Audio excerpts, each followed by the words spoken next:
हम सभी एक सुखद भविष्य चाहते हैं, एक सुनहरा भविष्य। कभी हम सारी चिंताओं को भूलकर बहुत पॉजिटिव हो जाते हैं और कभी आशंकाओं से घिरे होकर भविष्य को लेकर चिंतित हो जाते हैं।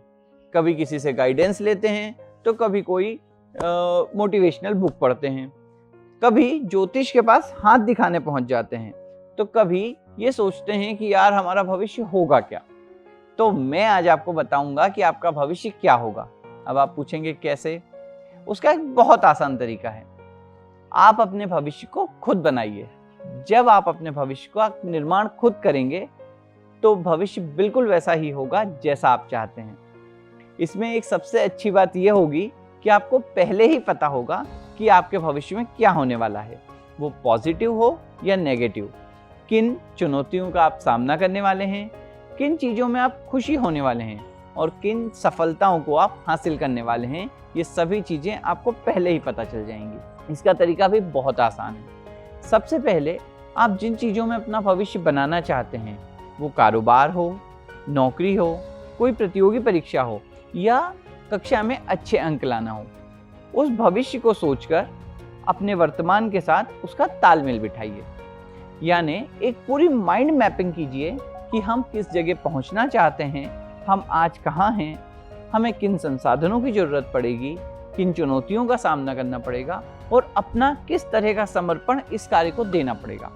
जब आप इस तरीके की एक माइंड मैपिंग करेंगे तो आप यकीन मानिए आपका भविष्य बिल्कुल वैसा ही होगा जैसा आप बनाएंगे और आपको पता होगा कि आप भविष्य को किस तरीके से जीने वाले हैं और किस तरह उस फ्यूचर में आप पहुंचने वाले हैं। किसी भी लक्ष्य को हासिल करने के लिए या भविष्य के सपने को पूरा करने के लिए 3 चीज़ें महत्वपूर्ण होती हैं। पहली, योजना बनाना यानी प्लानिंग करना। दूसरी, उसका क्रियान्वयन यानी एग्जीक्यूशन। और तीसरी, चुनौतियों का सामना करना यानी चैलेंजेस को फेस करना। जब भी किसी योजना को बनाएं तो हमेशा लॉजिकल माइंड से बनाएं, इमोशनल होकर नहीं बनाएं।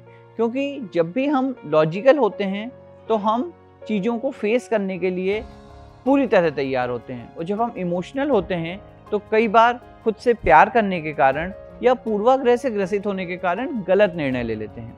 कोशिश कीजिए कि योजना जब भी बनाएं तो ऐसा सोचें कि आप किसी दूसरे के लिए योजना बना रहे हैं, क्योंकि जब हम खुद के लिए योजना बनाते हैं तो इमोशनल एंगल बहुत ज़्यादा होता है और जब हम किसी दूसरे के लिए योजना बनाते हैं तो लॉजिकल एंगल बहुत ज़्यादा होता है।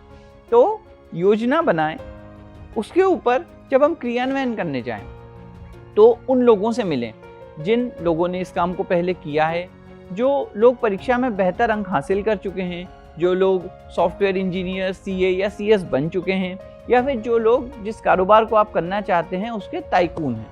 उन लोगों से राय लें, समझें और पता करें कि उन्हें किन किन चुनौतियों का सामना करना पड़ा। इस बीच कई ऐसे लोग भी आपको मिलेंगे जो इस प्रोफेशन में नहीं हैं, ना तो आपकी योजना जानते हैं, ना जिस भविष्य को आप हासिल करना चाहते हैं वो आपको कई सलाह देंगे और ढेर सारा ज्ञान देंगे। उनसे बच के रहें, केवल एक्सपर्ट नॉलेज लें और उन्हीं लोगों से इस चीज में मार्गदर्शन लें जो इस लक्ष्य को हासिल कर चुके हैं। एक बात जीवन में याद रखिए कि आपको अपनी लाइफ के सॉल्यूशंस खुद ही ढूंढना पड़ेंगे। आप किसी से गाइडेंस ले सकते हैं, कुछ बुक्स पढ़ सकते हैं और कुछ लोगों से सलाह ले सकते हैं, चर्चा कर सकते हैं, लेकिन क्योंकि आपकी जिंदगी, आपकी परिस्थिति और आपके संसाधन दूसरों से अलग हैं, इसलिए आपकी योजना के अनुसार, आपके भविष्य के अनुसार सही निर्णय केवल आप ही ले पाएंगे। मेरे मित्र और मशहूर शायर गोविंद गीते का एक शेर है, चमक मांगी नहीं मैंने किसी से, मैं खुद निखरा हूँ अपनी रोशनी से। इसी तरह जब आप खुद की रोशनी से निखरते हैं, जब आप खुद के अंदर रोशनी को महसूस करते हैं और उस रोशनी के जरिए, उस ज्ञान के जरिए अपनी समस्याओं का हल निकालते हैं, तो वो एकदम सटीक होता है। इस रोशनी से आप अंधकार में छुपे हुए भविष्य को भी देख सकते हैं और ये उसी सुनहरे रूप में आपके सामने आता है जिस तरह की आपने कल्पना की है। एक और महत्वपूर्ण बात, आप कंप्यूटर चलाते होंगे, मोबाइल चलाते होंगे, जब बहुत सारी एप्लीकेशंस उसमें एक साथ खुल जाती हैं तो कंप्यूटर, मोबाइल और अन्य गैजेट्स हैंग होने लगते हैं। इसी तरह हमारी लाइफ में होता है कि हम बहुत सारे लक्ष्य, बहुत सारी योजनाएं और बहुत सारे पारिवारिक, सामाजिक, खुद की चीज़ों को एक साथ खोल लेते हैं।